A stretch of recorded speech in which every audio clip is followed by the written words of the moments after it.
jagoya dona tanke ko na an ko ne islamai a wajibiyalen do an ka arabukan karan ka to amma fuki ka ke docteur arabukan o bi al muhim ika dine yo bero min ko ninka ala fi ko doni e be se ka selu chudi se ka qur'ana kala fi qur'ana arabukan do yayi donc oroni amma ko babola islamai ko an ga jiya ka arabukan an na kala doni an go don quoi albi alaka ani sawabe yayi dine koro bi di arabu kan yɛrɛ la dine koro ye min ye huwa al imsaku an shay'i wa tarkihi ni ya me ko asafalla sun yɛrɛ koro bi di arabu kana ni ya me ko sun arabu kana o de ka fɛn ka to yen yani ka fɛn dabila arabu kan yɛrɛ bɛɛ de ye nin ye ka a dabila imsak ani sheki remna ka bo fen kelima ani ka fen ye ka toy o de arabu kan mais arabu kan obe mais sharia re ka layni mundi ni sharia fine yoro ka fokusu na ya mero ko ala ko su ko ma kra ko su alayni mundi o ben ka islam ma sa ko ka sundu alayni miye o de al imsak ani alayni miye islam ya konnana amono de fo ça الإمساك عن الطعام يعني والشراب والجماع وسائر المفطرات من طلوع الفجر الصادق إلى غروب الشمس بنية التعبد لله تعالى من الليل يعني نعم كسون فما يكون لنا أولي فأنا يرمنا كبو دومين كلمة أني كبو جيميني ما abi hakatu ani jima'u ma o de ka se ifurumso ma ani fen o be anga sun tigɛ parce que o bɛɛ fɔlen do ka ban bɛɛ dɔlen do an ka yɔrɔ ma jan ka bɔ o bɛɛ lajɛlen na k'a damina fajiri kɛnɛ cili ma fo ka taa se tile binni ma ni sun ŋaniya ye c'est-à-dire ni bato ŋaniya ye ŋaniya nin bɛ taa depuis sufɛ de depuis waati min na an bɛ ka sori dun ŋaniya bɛ taa depuis o waati. Aye. Donc, ni ngenia masri parce que ngenia de be en sous en régime bonyoma. So mata mbodo soro wet le bonte dominicain mais ni le ba ma dominicain est ce que be ka sunu do yo te sunye sabula amakeni bato ngenia. Aye. Donc ngenia de be fenke bato yi innamal a'malu binniyati.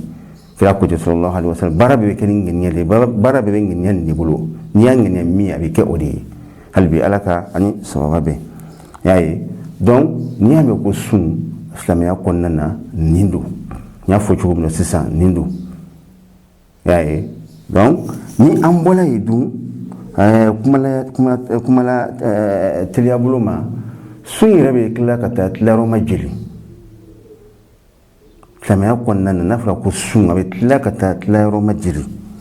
sun be kila kata tlaro majili sabla nayin sunfle sun kiti filɛ silamɛya kɔnɔna na a bɛ tila ka taa tilayɔrɔma naani ɲɔgɔnna na an bɛna kuma o de kan sisan hali bi ala ka ani sababa bɛ sun dɔ bɛ silamɛya kɔnɔna na a bɛ fɔ o ma ko wajib ko karisa nin sun ye e ma wajibi ye i kan ka nin don jagoya don n'a fɔra ko wajibi n'i m'a kɛ i bɛ jurumu sɔrɔ n'i fana y'a kɛ a cogoya la ala bɛ aburaji d'i ma. Mais ni ma ke abi ase jangata ma lahara don albi alaka ankisu oma sum ne wajibi ye su folo c'est-à-dire plan folo ye mi ye o de wajib sum de ke wajibi ye ina fo sungalo suni o ye wajibi ye sama bela jeninka ok ambe daka mununta mo be dakanta ala ni en kene ye men ke iye bismit le dan sun iye o ni mo mi o dakan suyata abe wajibi ya mai ka usundo ni ma do ajrubi kana yitika iba ajru musro yayi wal kafarat fanani summun be wajibi ya mo ka sabuke fendo tieni mathalan mo mun be ala ulama amna sin kitima mo mun be ala ulama sungalo konnana ka suntege donc abe wajibi ya otigika aka fen saba doro kelenge o saba doro kelen do yimi aka kalo fila sun mutatabi'ain ka tugu ɲɔgɔn na a bɛ f'o ma ko kɛfara i ye tile kelen min bila nin dɛ o juru de bɛ sira ni kalo fila sun ye walahi donc an man ka tulo kɛ sun na sun ma nɔgɔ k'a sɔn sunkalo nin ye sunkalo sun de ye voilà mɔgɔ min y'ala wuli a ma ka sunkalo tile kelen bila ala b'a wajibiya i ka fɛn saba dɔrɔn kelen kɛ a saba dɔrɔn kelen min ye o de ye i ka kalo fila sun ka tugu ɲɔgɔn na hali ni i ye tile kelen bila kalo fila na i bɛ segin a kan donc a dabɔlen don mun kama jankata kama jankata sugu min ye k'i ladabu k'a dɔn k'a fɔ i bɛ ka fɛn min kɛ n'o ye sunkalo ye fɛn den tɛ hali bi ala ka ani sababa bɛn i y'a ye o b'o cogoya la walima sun min ni mɔgɔ minnu bɛ kɛ heji la sisan mais heji fɛn dɔw haramuyalen don ale ma heji kɔnɔna na fɛn dɔw a balilen don heji kɔnɔna na ka fɛn dɔw kɛ a y'olu kɛ donc a bɛ fɔ a ma k'a fɔ ko i bɛ tile kelen sun ka kɛ o don kafara ye i y'a ye olu sun suguya ninnu bɛɛ ye wajibiw de ye i y'a ye hali bi ala ka ni sababa bɛn an bɛ taa filanan na teliya bolo ma nin ye misaliya dɔw de fɔ aw ɲɛna nin ye an bɛ taa filanan na teliya bolo ma sun filanan min ye sun tila filanan ye o de ye sun dɔw bɛ yen mandub a kanunen don a ɲininen don an fɛ k'an ka kɛ k'an ka baraji sɔrɔ mais diyagoya kɔni tɛ sunna don kira tun b'a kɛ sallallahu alaihi wa sallam a fana ye a kanu don an na ko an ka kɛ ka ɲi kojugu o dɔ ye min ye o de ye tile wɔɔrɔ su min ni an b'a don selinjini kɔfɛ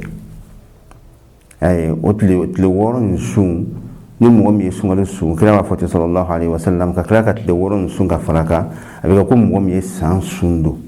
y'a ye baraji b'a la kojugu ani tɛnɛnsu bɛ o ɲɛma o fana ye sun de ye min kanunen don ani min ye sunna sun ye ani alamisa sun bɛ o cogoya fana na tuguni y'a ye ani kalo tile tan saba ani tile tan ani naani ani tile tan ani asafallah a bɛ fɔ ma ko ayyamul bid tile saba tile tan ani fila ni ma fili tile tan ni fila tile tan ni saba tile tan ni naani voilà ninnu sunni fana ye sunna de ye ninnu kanunen don silamɛya kɔnɔna na hali bi ala ka ani sababa bɛn sun tila sabanan o ye sun ye a bɛ f'o ma ko makuru sun min kɔnnen don a ti bɛn an k'o kɛ n'an y'a kɛ a man di ala ye a man di kira ye i y'a ye a kɔnnen don dɔnnibaga dɔw yɛrɛ bɛ se a ma k'a fɔ ko a haramuyalen don i y'a ye mais